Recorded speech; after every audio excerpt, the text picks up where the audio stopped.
Hello students. In our last few videos, we have discussed about the features of object-oriented programming like encapsulation, polymorphism and abstraction. So in the upcoming few videos, we will discuss about one of the very important feature, that is inheritance.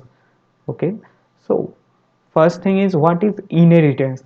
So inheritance is the property by which one class can inherit and acquire the features or properties of another class. Alright, that means what?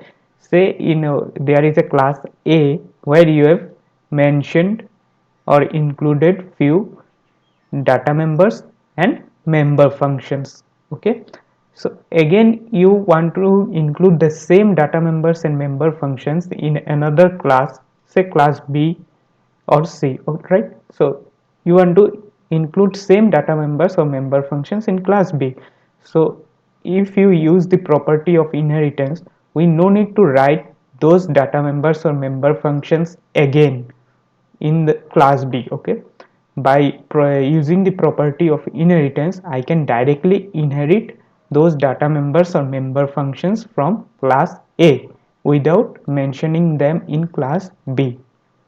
Okay, so this basically helps the programmer to reuse of codes.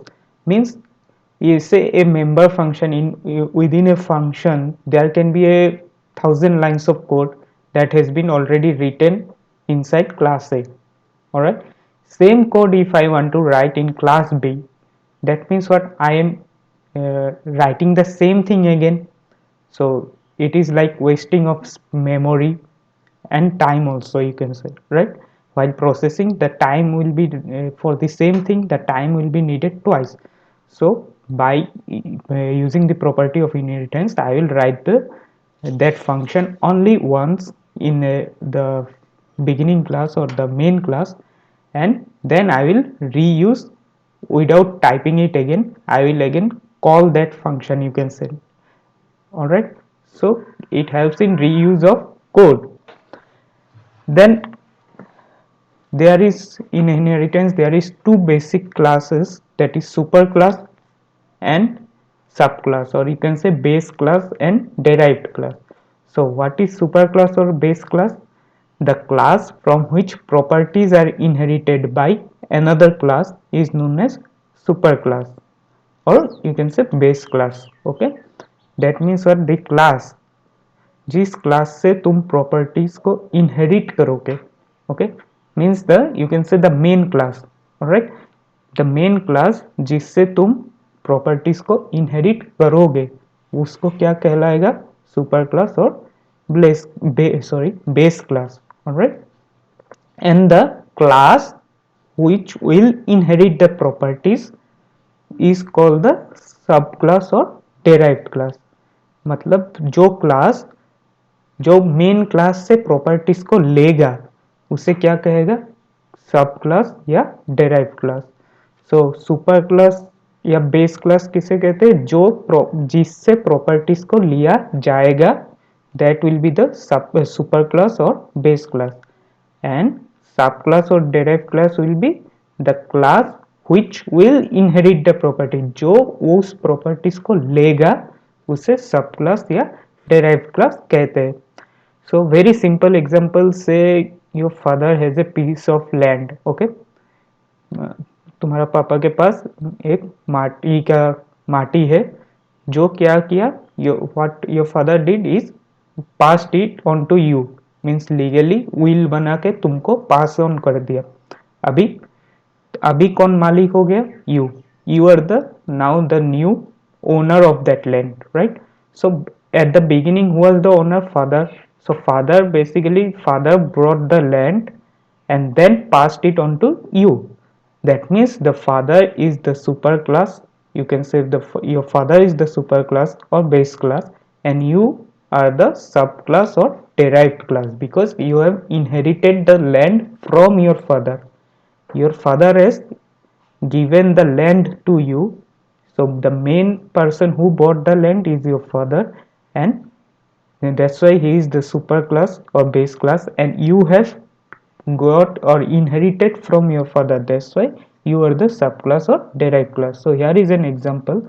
You can see, say class vehicle, there is a class called vehicle. So in there these are the function. Fuel amount means this will calculate how much fuel it is needed. Then capacity, what is the capacity, how much kilograms or tons of things this vehicle can carry. And apply brakes is the function, so to stop you have to apply brakes, right?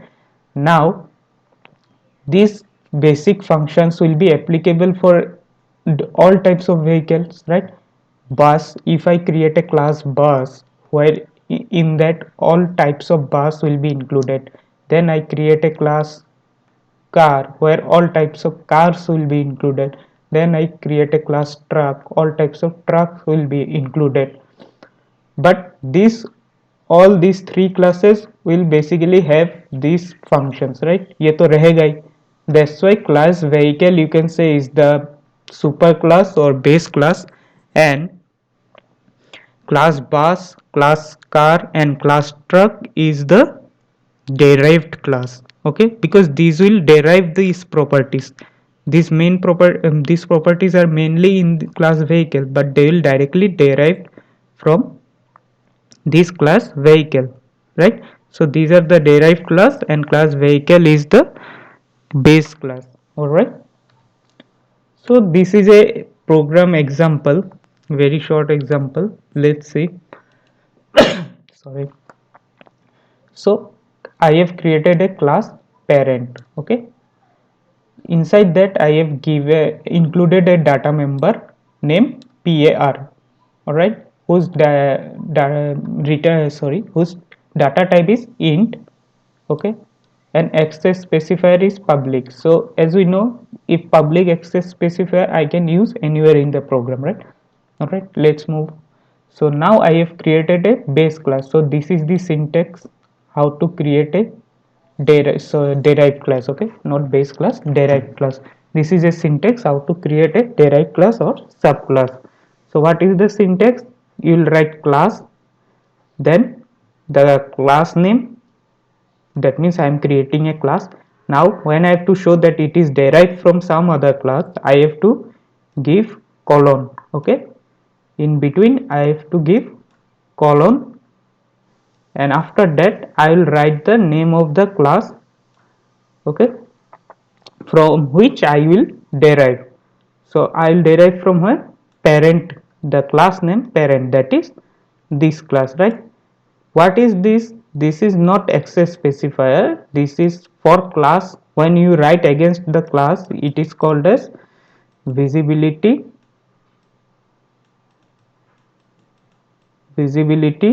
mode. Now what is visibility mode? It is a kind of access specifiers. Say you can say same function as access specifier, but we'll see in our later videos that what is visibility mode and how it is useful, right? So basically in this line I am inheriting, I am using the property of inheritance. I am creating a new class called child, and I am inheriting the property of class parent. All right, now again I have included this. This is the data member of class child, but remember this is not only the data member of class child. Okay, this is not only the data member of class child. Why? Because see, I have inherited the properties of class parent. So automatically, since this is public and not private, since this is public, this will automatically add in this class also, because as I have said in this definition, when I am inheriting a class, I am also inheriting the data members and member functions of that class, given that they are not private. If this access specifier was private, then I could not have inherited it. Remember that, it is very much important point. If it is private access specifier, I wouldn't have inherited it, because in the access specifier we have already discussed, private access specifier data members or member functions can only be inherited within that class, right? So since it is not private, since it is public, so that means what? this data member is also included in the class uh, child. We no need to write it again. Okay, so now see, I have created an object ob of class child. Then I have called see ob.chi, which is in this, right. Now see, with the same object I have created object of class child, but I am calling par, which is in the par is in class.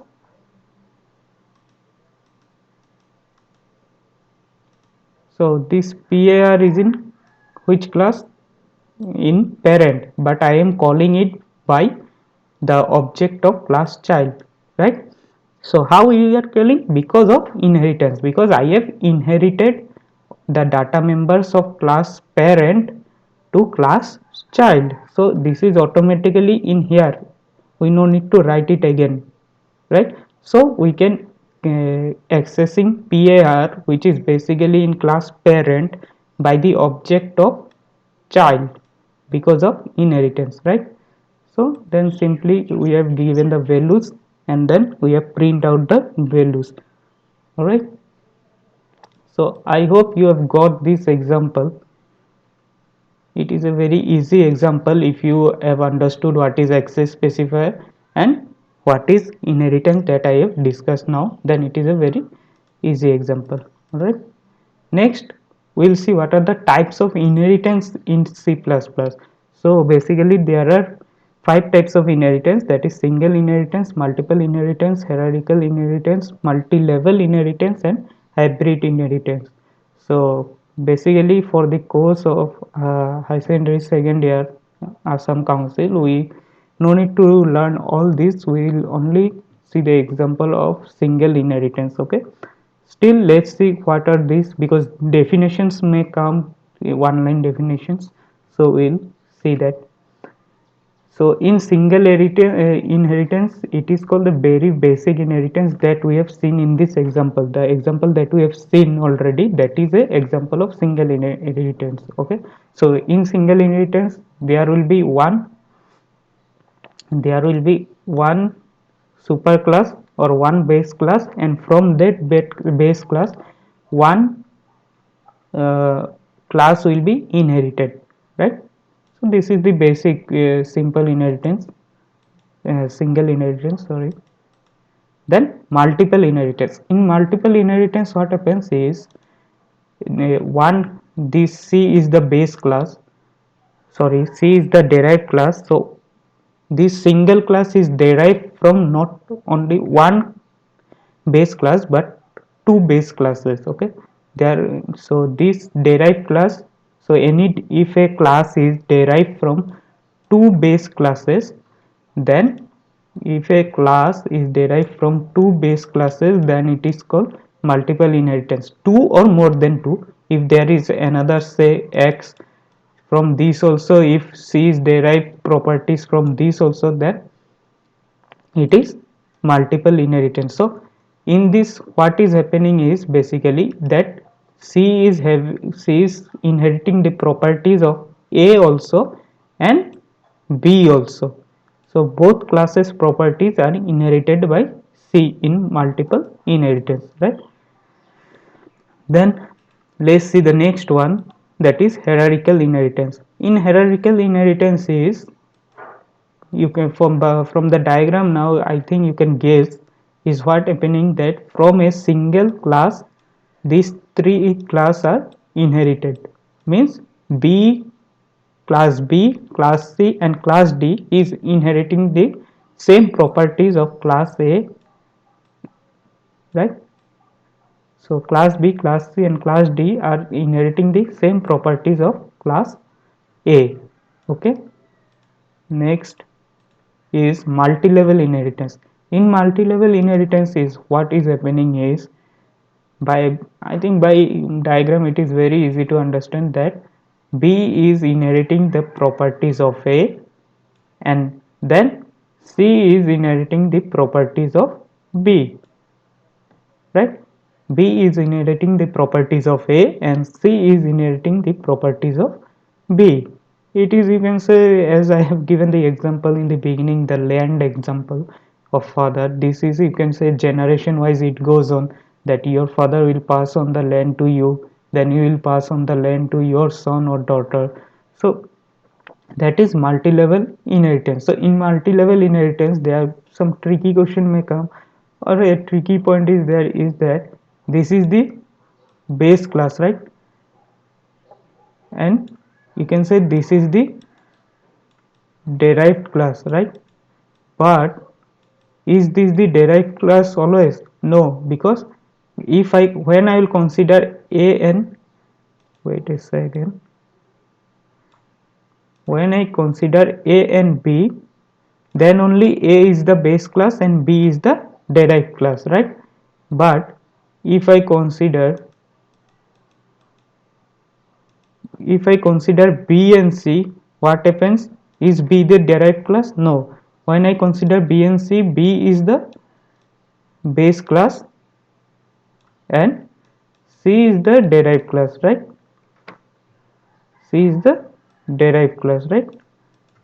So always remember, when it is come to multi-level inheritance, so the middle, which class is in the middle, you can say, those those class can either act as a derived class or base class, depending upon which two classes you are comparing.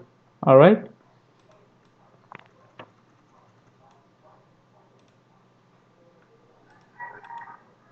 So last one is hybrid, or you can or virtual inheritance. Hybrid inheritance is combination of both hierarchical and multi-level inheritance. So this is the hierarchical inheritance, and then this is the multi-level inheritance, right, as a whole. So this is the combination of both hierarchical and multi-level inheritance. That means in this diagram what happening is, B and C is inheriting the property of A, and after that D is inheriting the property of B and C. So for this portion, A is the base class and B and C are the derived class, right? And when I am considering this portion, so B and C are the base class and D is the derived class, right? So I hope you have understood that we have discussed in this video. In our next video, we'll see the visibility mode that we have seen in the example, which is similar to the access specifier but written directly against the class. So we'll see about that in our next upcoming video. Alright, so thank you.